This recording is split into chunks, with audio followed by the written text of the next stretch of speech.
Welcome back to the Liz Wheeler Show. I'm your host, Liz Wheeler. What a day. Seemed like every 5 minutes there was another bombshell revelation from the Director of National Intelligence, Tulsi Gabbard. The biggest revelation from Tulsi today very well may be the fact that she says she made a criminal referral to the Department of Justice that implicates former President Barack Obama. The Department of Justice announced in response that a new strike force to investigate the bombshell revelations from Tulsi has been formed.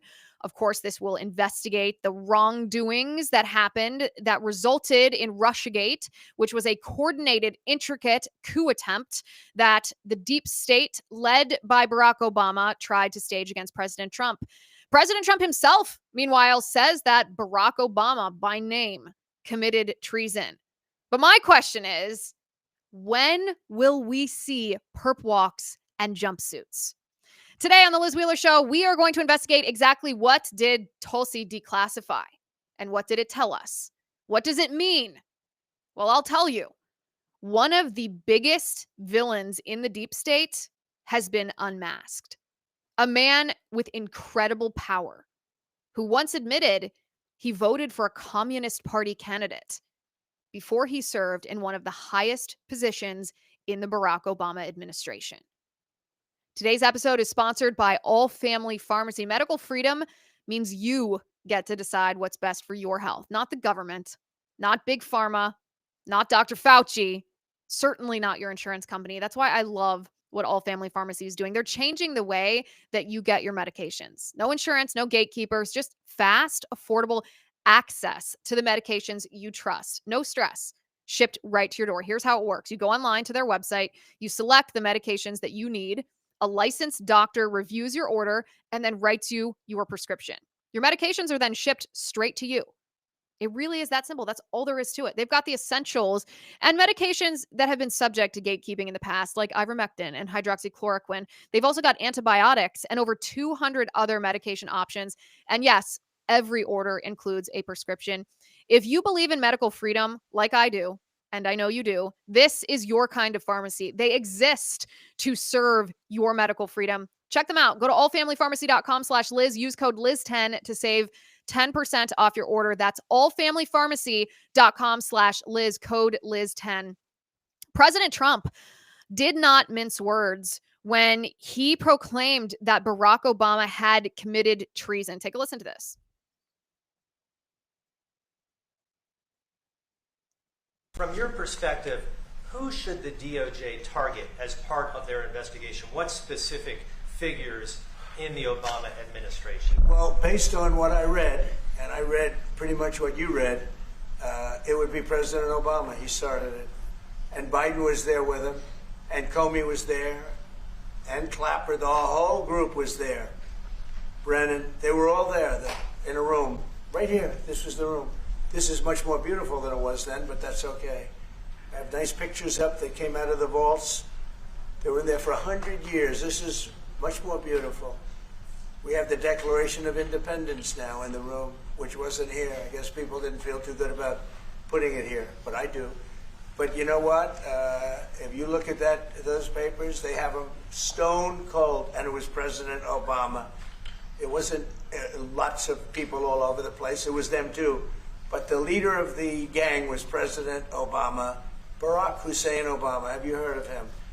And except for the fact that he gets shielded by the press for his entire life, that's the one look, he's guilty. It's not a question. I like to say, let's give it time. It's there. He's guilty. This was treason. This was every word you can think of. They tried to steal the election. They tried to obfuscate the election. They did things that nobody's ever even imagined, even in other countries. You've seen some pretty rough countries. This man has seen some pretty rough countries, but you've never seen anything like it. In no uncertain terms, President Donald Trump says that Barack Obama is guilty, that he was the ringleader, that he was the boss who manufactured so-called intelligence, fake news, weaponized it via the intelligence community to falsely accuse President Trump of being a puppet of Vladimir Putin. And they use that to try to subvert the duly elected president for whom you cast your ballot. Now, Barack Obama doesn't weigh into politics super often. He does sometimes, usually on social justice type issues. Whenever there's a Black Lives Matter issue that comes to light, you'll hear from Barry. But former President Obama had a long response to President Trump, and this is what he said. He said, and I quote, "Out of respect for the office of the presidency, our office," this was released, by the way, through his spokesperson, Patrick, "our office does not normally dignify the constant nonsense and misinformation flowing out of this White House with a response. But these claims are outrageous enough to merit one. These bizarre allegations are ridiculous and a weak attempt at distraction. Nothing in the document issued last week undercuts the widely accepted conclusion that Russia worked to influence the 2016 presidential election, but did not successfully manipulate any votes. These findings were affirmed in a 2020 report by the bipartisan Senate Intelligence Committee led by then Chairman Marco Rubio." End quote. Widely accepted, Mr. President. It was widely accepted, Barack, because you, as commander-in-chief, told all of the people in your administration and the media, who does whatever you tell them to accept it. But do you know what I noticed about this response from President Obama? Did he ever say any of these allegations were false? He never actually denied it. Listen, the first thing that you do if you're falsely accused is you say, that is false. That is categorically false. That is not true. It's human nature. I remember after Brett Kavanaugh was falsely accused of sexual assault, and he goes before the Senate Judiciary Committee, and he gives this passionate, emotional defense of himself, of his character. And he used words that didn't sound like they were written by a speechwriter. They were just from his gut. "I did not do this. I would never do this. It's false," he said. And it resonated with the American people because we know that when you're falsely accused of doing something, your reaction is visceral. You immediately deny it. You say, "That is false. That is not true. That is a lie. I would never do that." Barack Obama didn't deny it. He said the allegations are ridiculous, a weak attempt at distraction. Is it false, President Obama? Is it false? Well, Tulsi Gabbard, the director of national intelligence, announced today at a press conference at the White House that she has made a criminal referral to the Department of Justice that implicates Barack Obama. Take a listen. Thank you. And Director Gabbard, this one is for you. Do you believe that any of this new information implicates former President Obama in criminal behavior? We have referred and will continue to refer all of these documents to the Department of Justice and the FBI to investigate the criminal implications of this. For even former President Obama? Correct. The evidence that we have found and that we have released directly point to President Obama leading the manufacturing of this intelligence assessment. There are multiple pieces of evidence and intelligence that confirm that fact. A journalist then asked Tulsi Gabbard, "Do you think Obama is guilty of treason?" And this was her response. Take a listen. Based on what you now see, do you believe President Obama is guilty of treason? I'm leaving the criminal charges to the Department of Justice. I'm not an attorney, but as I've said previously, when you look at the intent behind creating a fake manufactured intelligence document that directly contradicts multiple assessments that were created by the intelligence community, the expressed intent and what followed afterward can only be described as a years-long coup and a treasonous conspiracy against the American people, our republic, and an attempt to... Well, there you go, Attorney General Bondi. Sounds to me like you have your marching orders from the Director of National Intelligence and from the President of the United States. Sounds to me like you've been given your direction. In response, the Department of Justice has announced that they've created a strike force. This is the official press release from the DOJ. It says, today, the Department of Justice announced the formation of a strike force to assess the evidence publicized by the Director of National Intelligence, Tulsi Gabbard, and investigate potential next legal steps which might stem from DNI Gabbard's disclosures. This department takes alleged weaponization of the intelligence community with the utmost seriousness. Upon the formation of the strike force, Attorney General Pam Bondi stated, quote, "The Department of Justice is proud to work with my friend, Director Gabbard, and we are grateful for her partnership in delivering accountability for the American people. We will investigate these troubling disclosures fully and leave no stone unturned to deliver justice." End quote. Well, I certainly hope that's true. Because what did you and I vote for when we cast our vote for President Trump? We voted for justice. And justice doesn't just mean the exposure of corruption. That's an important part. That's the beginning. That's the first step. And it takes courage and it takes diligence. And mad kudos to Tulsi Gabbard for these revelations, for putting together this case to the American people in this short of an amount of time in the Trump administration. But it is but the first step. Real justice means accountability. Real justice means identifying the people who committed the crimes and indicting them for those crimes, arresting them and putting them on trial for those crimes. And now, as I said yesterday, this is actually Attorney General Pam Bondi's big test. Is she going to indict these people for some piddly little perjury charges? Just a slap on the wrist? Or is she going to exact justice for the American people? Well, make no mistake, President Trump's base is watching.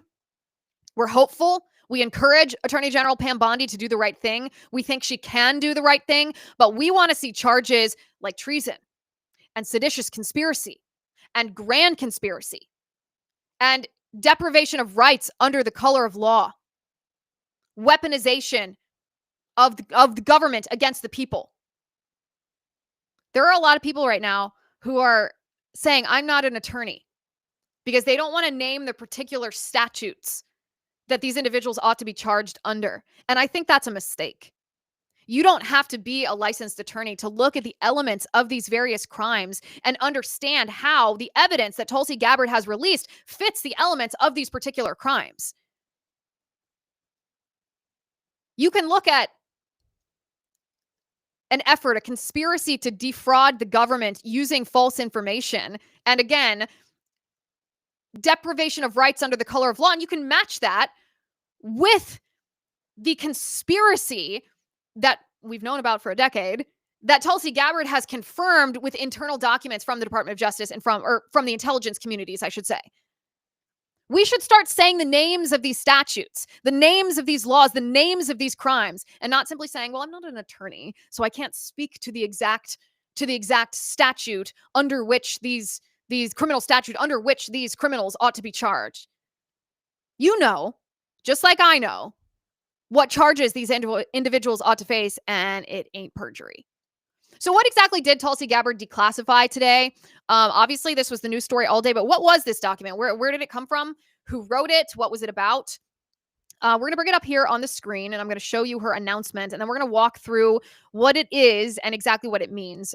So earlier today, DNI Gabbard posted on X and said, new evidence has emerged of the most egregious weaponization and politicization of intelligence in American history. Per President Donald Trump's directive, I have declassified a House Intel, now that means a House Intel Committee, oversight majority staff report.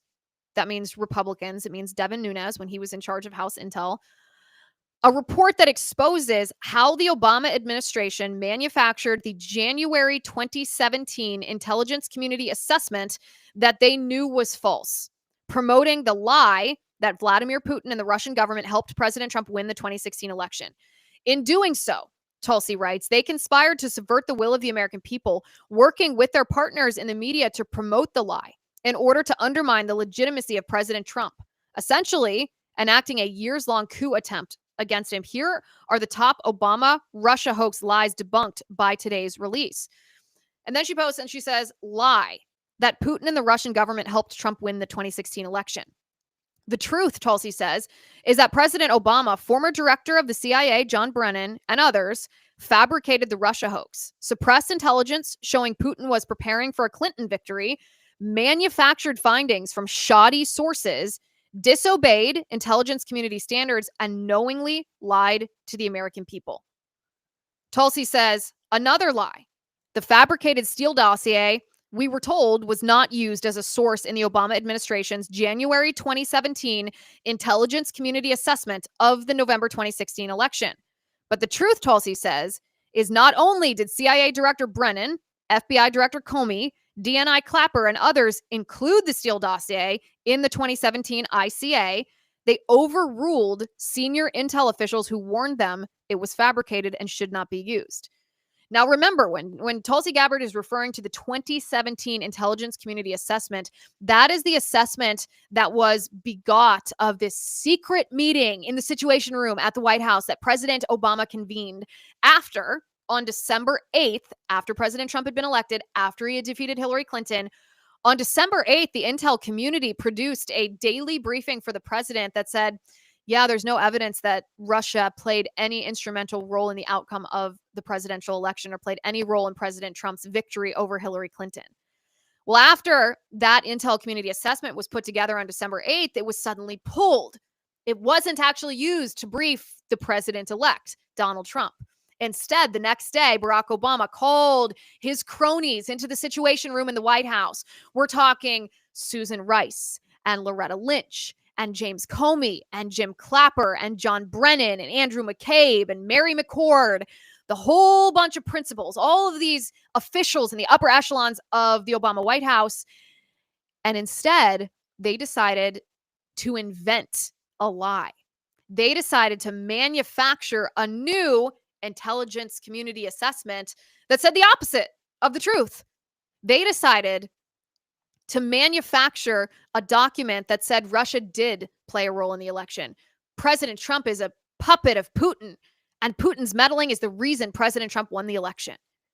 And that fake intelligence community assessment that was invented by Obama and his friends in the White House was then used to brief President-elect Donald Trump in early January of 2017. And after James Comey, the FBI director, briefed President Trump with that fake news, James Comey leaked it to the media. And so the media started running with Russia collusion. Donald Trump is a puppet of Putin. And we were told that the Steele dossier that Hillary Clinton and the DNC paid for, it was fake. It was manufactured. It was always false. And the FBI knew this from the day they found out about it. We were told that the Steele dossier played no role as substantiation for the new intelligence community assessment that came from the Obama secret meeting in the Situation Room. But now, thanks to Tulsi Gabbard, we find out that actually the Steele dossier was the thing that they were using as quote-unquote evidence of their new manufactured assessment. So what exactly is this document? The House Intel Committee at the time, it was chaired by Congressman Devin Nunes of California. They did an investigation, a highly classified investigation into that secret meeting at the White House, that December 9th meeting. They said, wait a second, how did it happen that the intel community had presented an assessment on December 8th that said one thing, and then following this secret meeting on December 9th, the intelligence community did a 180 and said exactly the opposite? Devin Nunes said, something doesn't smell right here. Let's investigate. And so what resulted was a highly classified assessment following a highly classified investigation. And it's that resulting report that Tulsi Gabbard declassified at President Trump's directive today. So the manufactured ICA, and this is what's in this congressional report, was, quote, a high-profile product ordered by the president, at the time Obama, directed by senior intelligence community agency heads, and created by just 5 CIA analysts using one principal drafter. This is what Devin Nunes' report says. Hurried coordination and limited access to the draft, which, by the way, violates protocol in the intelligence community, reduced opportunities for the IC to discover misquoting of sources and other tradecraft concerns. Let me just translate that for you.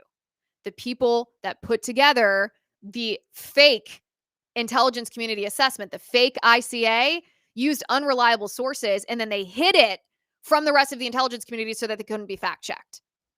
This report from Devin Nunes, newly declassified, states that John Brennan, who served as Barack Obama's CIA director, quote, ordered the post-election publication of 15 reports containing previously collected but unpublished intelligence, 3 of which were substandard, meaning they were unreliable, they were shoddy, containing information that was unclear, of uncertain origin, potentially biased or implausible. And those became foundational sources for the ICA judgments that Putin preferred Trump over Clinton. So John Brennan, CIA director, was the one who gave that stamp of approval. Use the fake news, he said. Use this fake news. Pretend it's reliable. We'll present it as if we have verified it. Even though he knew it was fake, but he used it to push his own agenda. Devin Nunes' House Intelligence Committee report says the ICA misrepresented these reports as reliable without mentioning their significant underlying flaws. In fact, Devin Nunes' House Intel Committee also found that 2 CIA officers, senior officers at the CIA, actually warned John Brennan personally that, quote, we don't have direct information that Putin wanted to get Trump elected. And what did John Brennan do? John Brennan tried to hide that information.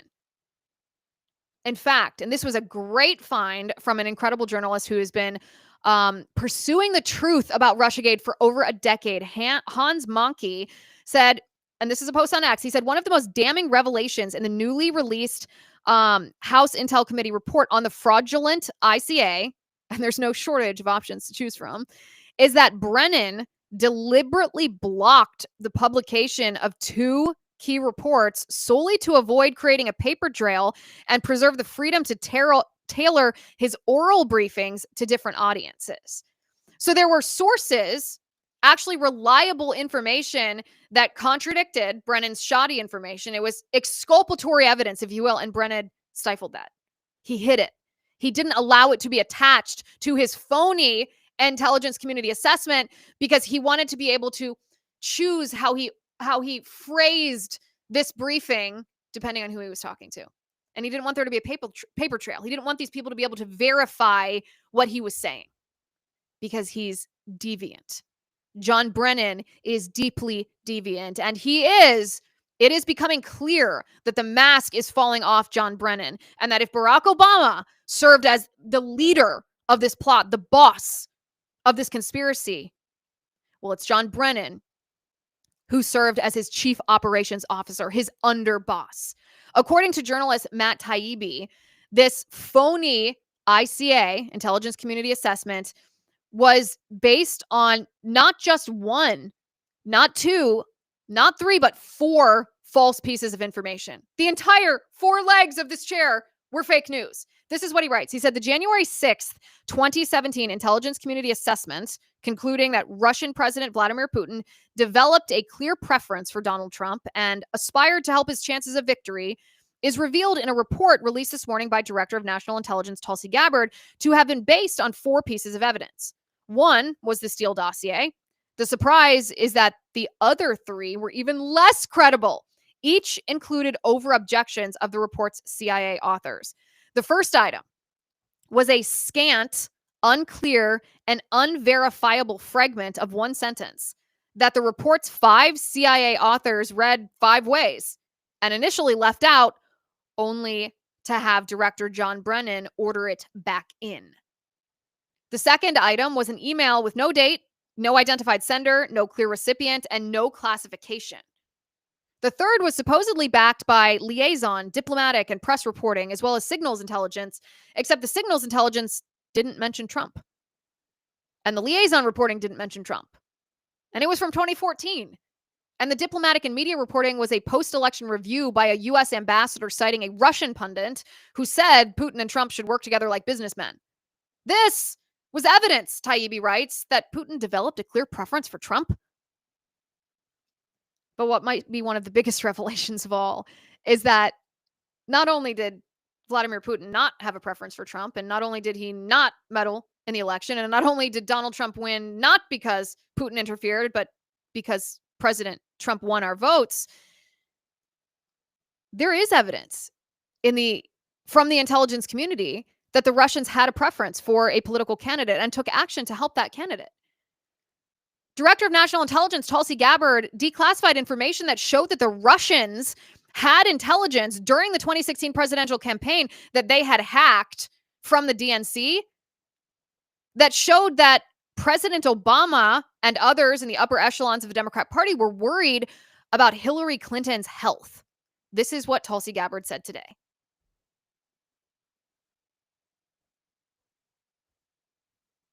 We're going to bring that up in a second because Tulsi Gabbard said there are high-level DNC emails that detailed evidence of Hillary Clinton's psycho-emotional problems, her uncontrolled fits of anger, aggression, and cheerfulness, and that then Secretary Clinton was allegedly on a daily regimen of heavy tranquilizers.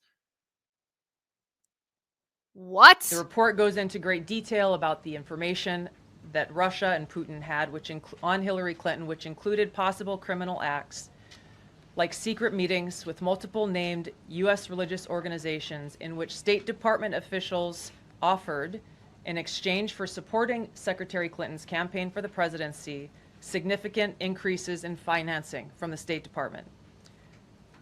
They also had documents that showed the patronage of the State Department to State Department employees who would go and support Hillary Clinton's presidential campaign. There were high-level DNC emails that detailed evidence of Hillary's, quote, psycho-emotional problems, uncontrolled fits of anger, aggression, and cheerfulness, and that then Secretary Clinton was allegedly on a daily regimen of heavy tranquilizers. Then CIA Director Brennan and the intelligence community mischaracterized intelligence and relied on dubious substandard sources to create a contrived false narrative that Putin developed a quote-unquote clear preference for Trump. Wait a second. You remember this video. This is journey back with me to 2016. 2 months before the presidential election, when on September 11th, 2016, when Hillary Clinton attended a September 11th, 2001 memorial, and when she was about to climb into her van, she had a health incident. And it looked like this. Take a look. So the van door opens and Hillary Clinton, whose arm is gripped tightly by her aide, I'm not sure if that's Huma Abedin or someone who looks similar to her. Hillary Clinton lurches forward, loses her balance, looks drunken, falls to her knees, and is hoisted into the van as Secret Service agents converge around her to try to hide her from the public. And we were told at the time, if you remember, and I'm sure you remember, Hillary Clinton just fainted. She was dehydrated. She's been working so hard on behalf of you. Look the other way. Give her privacy. Be respectful, we were told. Well, isn't this the same narrative we were told about Joe Biden when we could look with our eyes, and our eyes, our common sense, the fact that we can see, told us that Joe Biden was suffering significant cognitive decline. He was shaking hands with the air. He was stuttering. He was stumbling. He was falling. He was making no sense. He was incoherent. And we saw the same thing in Hillary Clinton. We saw these significant health problems, psycho-emotional, serious tranquilizers, uncontrolled fits of rage and aggression and cheerfulness. Yeah, it was all there. So the playbook to cover up Joe Biden's cognitive decline, it's not new. It's simply repackaged. And this brings us, of course, to the deep state swamp creature who, from his position of power, played one of the most significant roles in trying to subvert President Trump. The mask has fallen away. You've seen his name a million times. You've probably seen his face. Maybe you've seen him, what does he work for, MSNBC now? But did we actually realize the level of deceit? Did we realize the Machiavellian nature of Barack Obama's CIA Director John Brennan? New declassified analysis that Tulsi Gabbard released today of this phony intelligence committee assessment shows that Christopher Steele's dossier, which the FBI and the CIA knew from the day that they found out that Hillary Clinton and the DNC were paying Christopher Steele to create that phony document in an effort to try to smear Trump. They knew it was false. And they hid that from the public. And then they included it in Obama's briefing. It was John Brennan who personally rejected requests from the CIA to not use the dossier. It was John Brennan that said, yeah, I know it's not true, but it seems like it could be, huh? And that's a paraphrase. To John Brennan, the ends justify the means. This man, if you look at the pattern of his behavior, this man has no boundaries, no respect for the boundaries of the law. Not only did John Brennan attend the December 9th meeting that President Trump convened in the Situation Room to invent the phony intelligence community assessment that falsely accused President Trump of working with Russia, John Brennan was the one who included the Steele dossier in the phony intelligence community assessment. He's the one who made the decision to include unreliable sources. He's the one who blocked reliable sources that refuted his fake claims. He's the one who orally communicated so as not to leave a paper trail that could be debunked. He communicated a tip that Putin helped Trump. He refused to put that through intelligence community channels because he knew it would be immediately fact-checked and refuted. This behavior we are discovering with John Brennan is not isolated to Russiagate. This behavior is a pattern.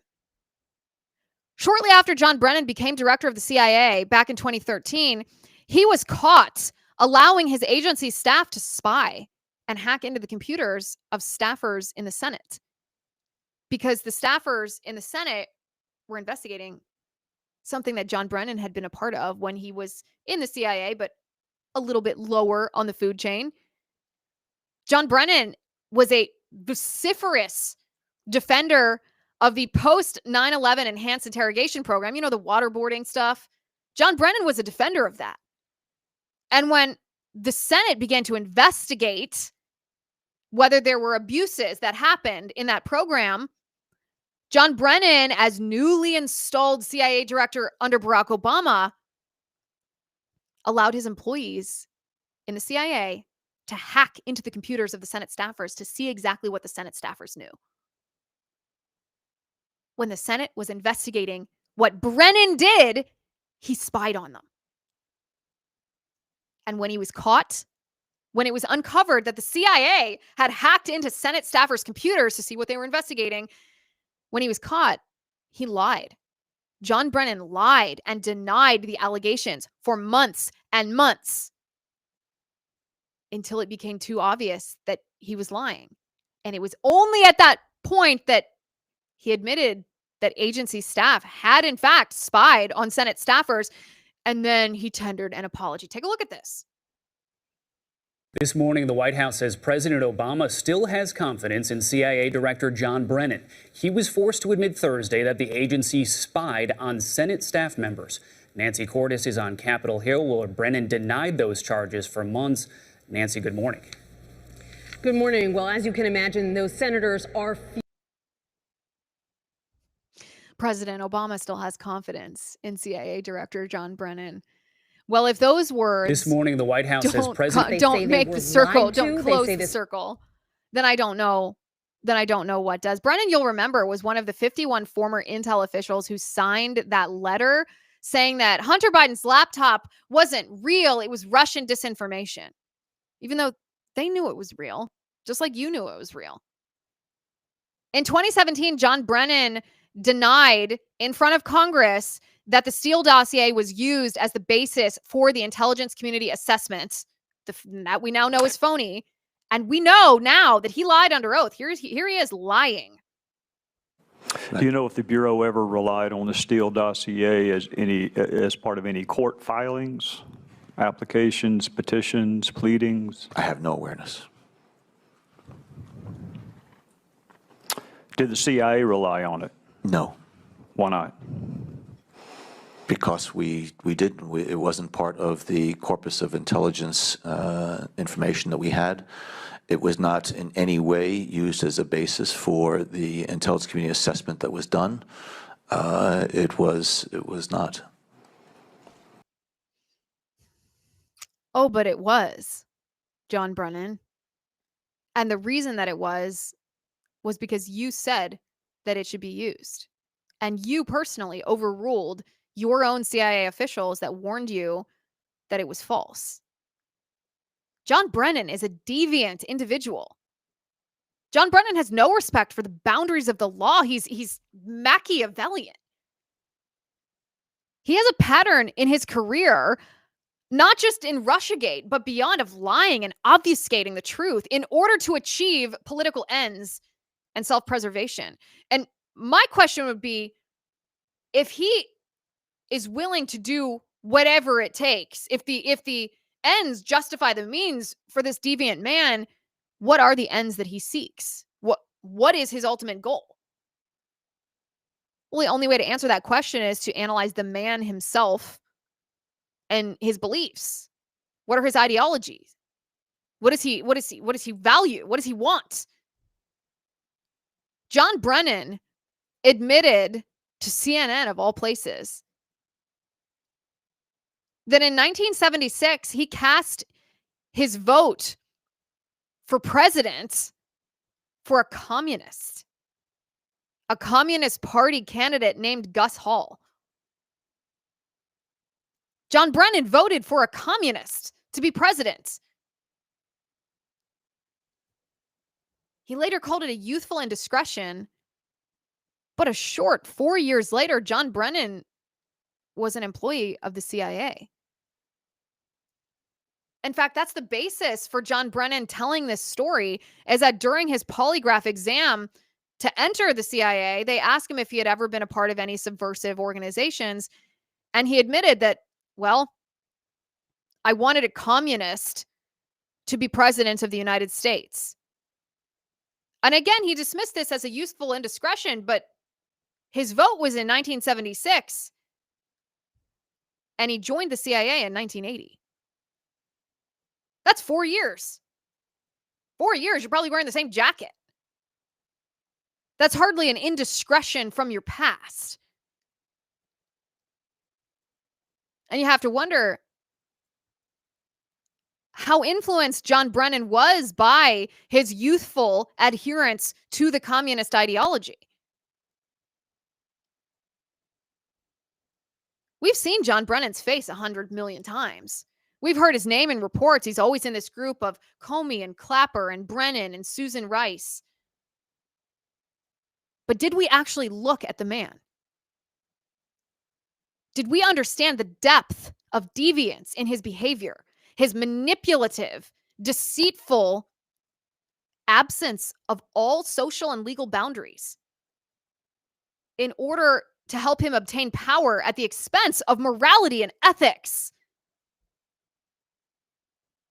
Maybe there's a reason why John Brennan was so up in arms when Tulsi Gabbard was nominated by President Trump to be the director of national intelligence. Maybe John Brennan knew what was coming. Speakeasy in the live chat says there's no statute of limitations on treason, sedition, or high crimes. Send it to Pam Bondi. From your mouth to Pam Bondi's ears. This is her big test. Is she going to serve justice, or is she going to stage another attention-hungry media spectacle? I charged James Comey and John Brennan with perjury. They'll serve 30 days. Or is she going to serve justice? The media response to this, by the way, shows exactly the role that the media has played in Russiagate from the very get-go. CNN today, Jim Sciutto was the host at the time that CNN was taking Tulsi Gabbard's press conference from the White House live. And as soon as Tulsi Gabbard begins to detail President Obama's, the implications of President Obama's leadership in Russiagate, look at what Jim Sciutto did. He cut away from Tulsi Gabbard. Take a look. multiple intelligence community assessments released in the months leading up to the November 2016 election concluded that Russia had neither the intent nor capability to impact the outcome of the U.S. election. On December 5th. We've been listening there to the Director of National Intelligence, Tulsi Gabbard, continuing on what has now been a multi-day effort, not only with public statements like this, but release of documents to attempt to back up the quite extreme allegation that President Obama is guilty of treason and that he worked in some sort of conspiracy with Hillary Clinton. Not only is this classic CNN, ask yourself why Jim Sciutto would cut away from Tulsi Gabbard, right as Tulsi Gabbard was detailing the crimes that Barack Obama was revealed to be a part of. Could it be because Jim Sciutto, before he worked at CNN, was also part of the Obama administration? I don't know. It could be. Maybe that was a factor in the programming decision to cut away from Tulsi Gabbard before you get a chance to hear what Tulsi Gabbard had to say.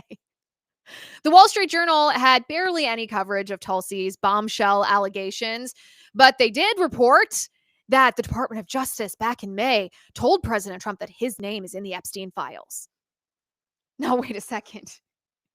Before you react in any way, shape, or form here, I read this piece on your behalf, and I got to say, it was a really long piece to say a bunch of nothing. First of all, we know President Trump was acquainted with Jeffrey Epstein. They have pictures together. We've seen those pictures. You've seen them. I've seen them. Everybody's seen them.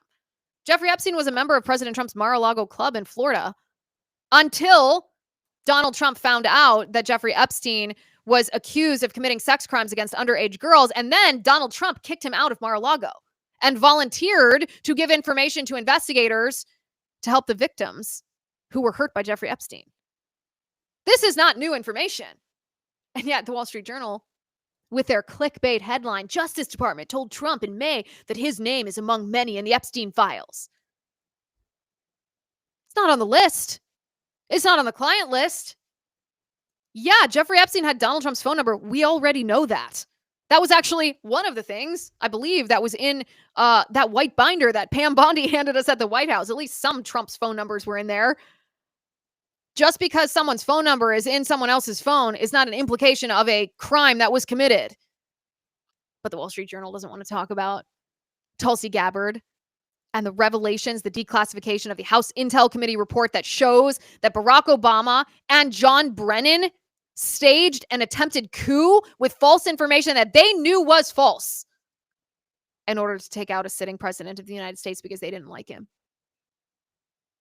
The media coverage, the mainstream media coverage is extremely telling because the mainstream media, of course, played an outsized role in Russiagate. If it weren't for the mainstream media acting as propagandists on behalf of the Barack Obama Russiagate conspiracy, then everyone would have identified it as the fake news conspiracy that it is right from the get-go.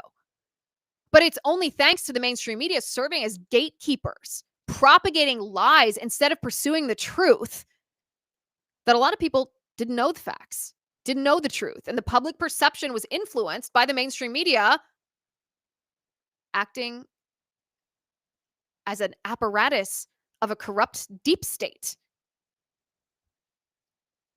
And in case that wasn't already clear to you, their reaction today tells you everything you need to know. Their reaction today confirms that they know the role that they played. They know it was wrong. They know that they're as implicated in the immorality of what was done as any of the Obama administration officials who committed actual crimes. CNN cuts away from Tulsi Gabbard because a former Obama administration official cashed out after serving in government. He now works at CNN.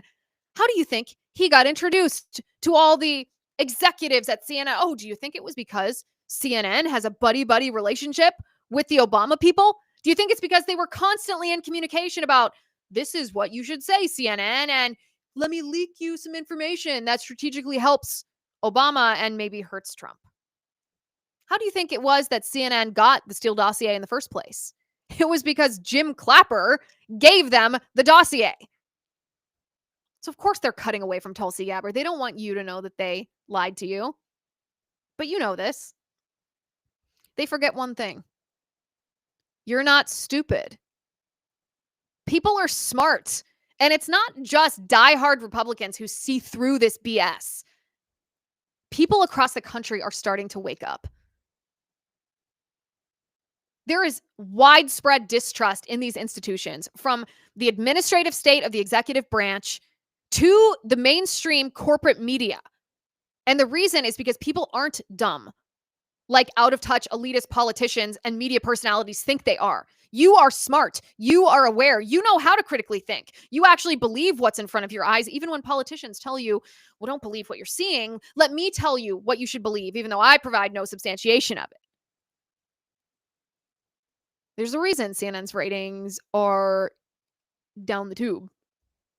There's a reason that nobody reads the Wall Street Journal and the Washington Post anymore, because they aren't trustworthy. They're liars, and people understand that. People understand that. Pam Bondi's facing the biggest test that she will ever face as Attorney General. Is she going to bring charges against John Brennan, against James Comey, against Jim Clapper, against Susan Rice, against Andrew McCabe, against Peter Strzok, against Lisa Page? Is she going to bring charges against the people who knowingly ignored the truth about Russia's lack of interference in the 2016 election and instead manufactured a lie, used that lie not just to lie to you, which would be immoral in and of itself, but use that as a pretext to spy on the incoming Trump administration, to take out members of his administration and to hamstring his ability to do anything because he was under investigation for the first 3 years of his presidency? Are we going to see charges, Attorney General Bondi, or not? You can cheer the strike force all you want. I will wait and cheer the charges.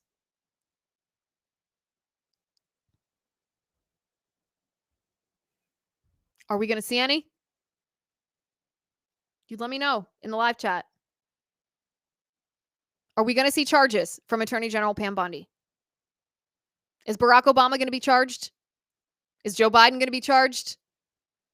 John Brennan, Jim Clapper, James Comey, Andrew McCabe, are they going to face charges?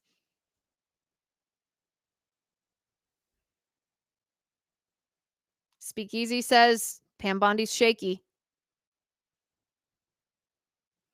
Alex says, is Pam Bondi going to be a roaring lion or a lion with no teeth or claws?